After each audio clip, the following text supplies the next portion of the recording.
Hey guys, welcome back to Power Apps Learning channel. I hope you are doing well.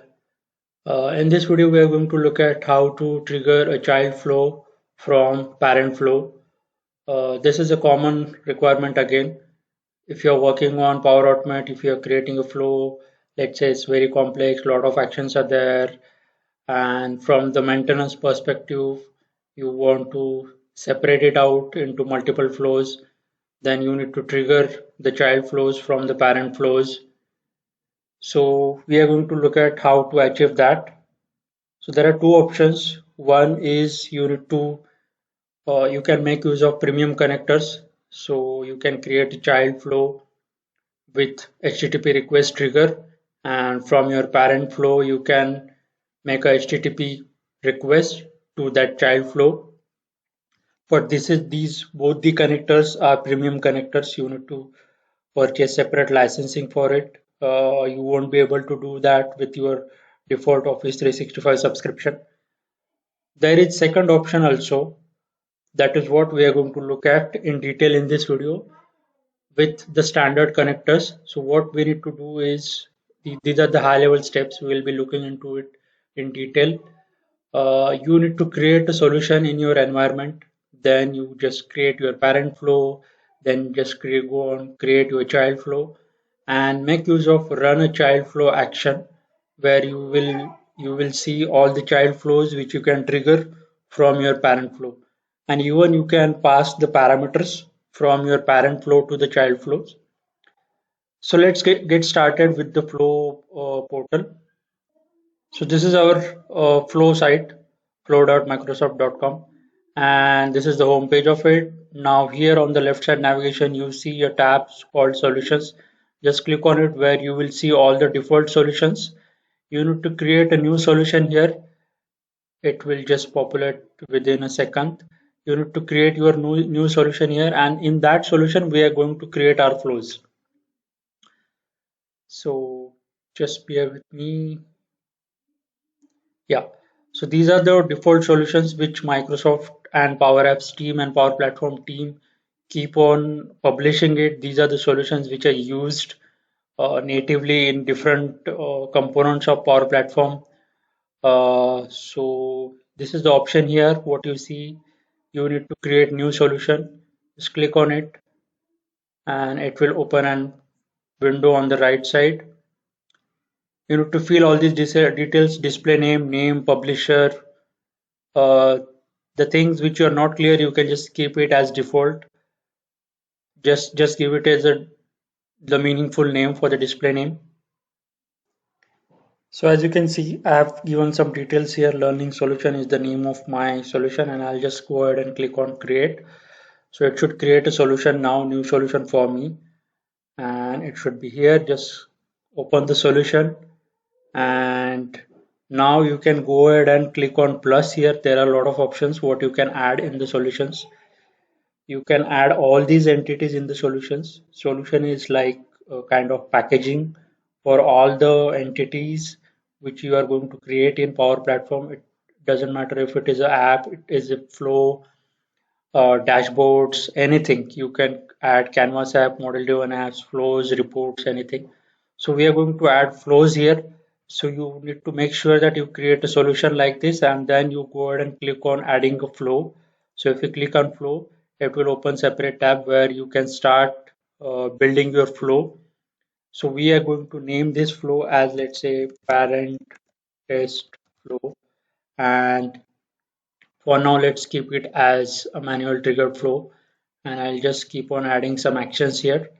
Let's just say simple compose action. This is parent flow, and we'll just save this. We'll again go back to the solution and add a child flow.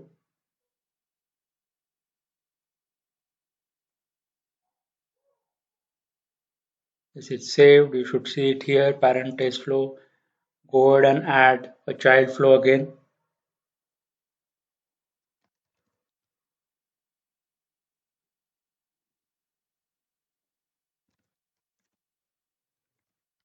Child test flow. Now this is the flow which we are going to trigger from the parent flow. So I just want some inputs, let's say from parent flow. Let's say item ID, because mostly if you're using it in the real-time scenario, you might need to pass a record ID which you might be performing some actions on it. Uh, Now let's say compose again, and we'll just use a concat function here.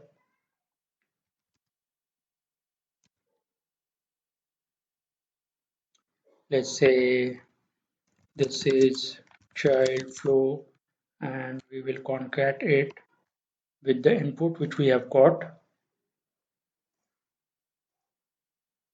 So if I select here, you can see manual trigger flow item ID, just select that. So we are concatenating, this is child flow with the, let me just add a space here, update. And we need to add one more action like respond back to the parent flow, let's say. So this is a default action, what you see, Power Apps, respond to a Power App or a flow. So we'll just respond back. You can, if you want, you can send a variable response and let's say success. Okay. So let's say this is your child flow. We'll just save this and we will now navigate to the parent flow. Let me just, I'll just close this and I'll open it again from the solution. So let me open this parent flow. Now in the parent flow, you should see an option to, I mean, when you add an action, let's say, let me add run a child. So you will find this action only when your flow is in a solution. If you try to, if you create a flow which is outside the solutions in your my flows or in your team flows, and if you try to look for this action, you will not find it. But if your flow is inside the solution, you will definitely find this action. So just select this run a child flow action. And if you open this drop down, you will see all the options what you can trigger from. So this is the one which we just have created, child test flow. So you can select it. And once you select it, within a second, this should get refreshed, which will show you, yeah, there is a parameter which you need to provide. So this is the parameter which we have created. So you can create multiple parameters, input parameters if needed, depending on your requirement.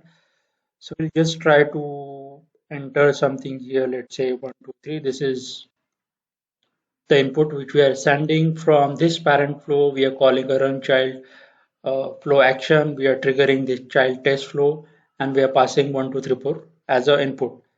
And that's it. So let me just save this and we will just give it a try. We will just run this flow. So let's just go ahead and click on test and we'll just run this flow. Done. And it has ran successfully.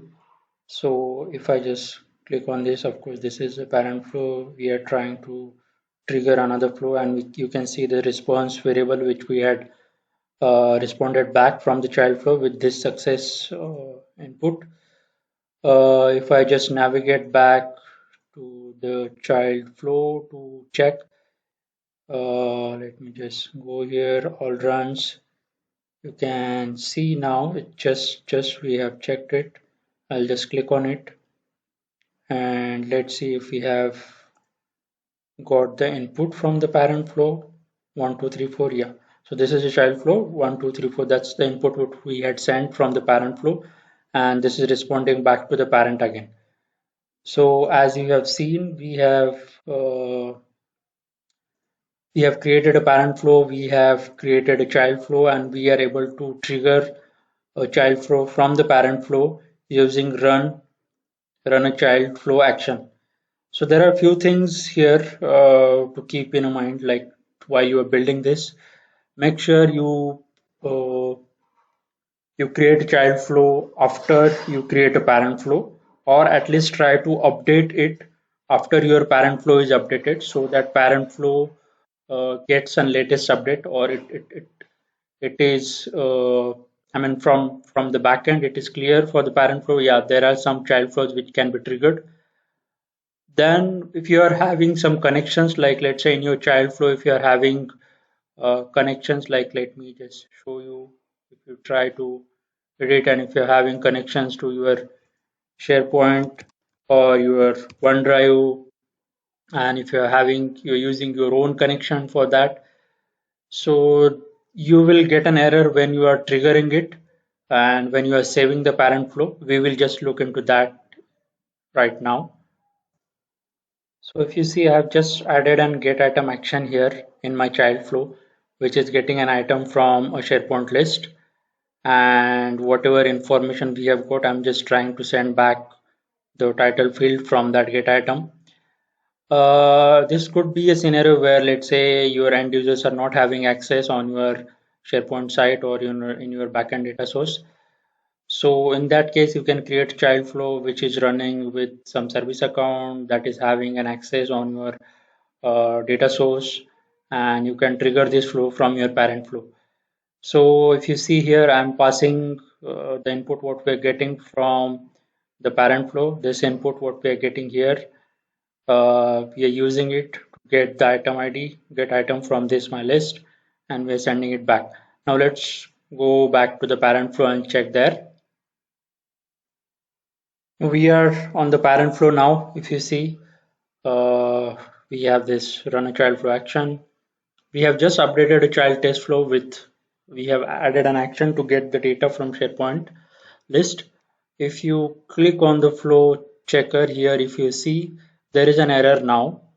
It says that update the child flow for action run a child flow to not use run only user connections. So this is an error which will not allow you, or this flow will not run, or it will not allow you to save it. So what we need to do is you need to go back to the child flow and change this setting. So I'll show you how to do that. Now just navigate back to the child flow. Now if you see on the child test flow, there is a section here, run only users, on the right side, bottom side. You just need to click on edit that. And once you click on edit, there is a section here. This is the connection what we're using. If you're using other data sources like OneDrive or SQLDB or anything, it will appear here. Now this is by default provided by a run only users. We need to change this. You need to change this with the user which you are using or which you are logged in with, the connection which you are using. So here, let's say if I just select this, you will get this pop-up, and you just click on OK, and you just click on save. So now your child flow is using this specific connection. Okay, so the parent flow might run with the user account, but the child flow will always run with this connection or this account. And once you save this, the error should be gone from the parent flow. Now let's navigate back to the parent flow and just click on this again. You see, automatically it will be gone. So that's what happens. Like if you're using actual your connections to connect to your data source, you will get an error, and that's how you need to fix it. Now let's just try to save this, and for now let me just send an item ID to item ID. That's what we will get. And let's just test this flow again one more time. Test it.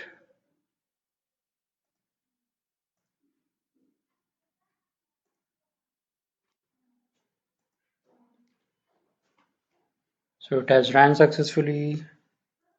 If we open this response, that's the response what we have got from the child flow. This is the title of one of the list item. So that's how you can trigger a child flow from the parent flow. You can make use of the data source connection. That's how you can fix it, by changing the run only user condition in the child flow.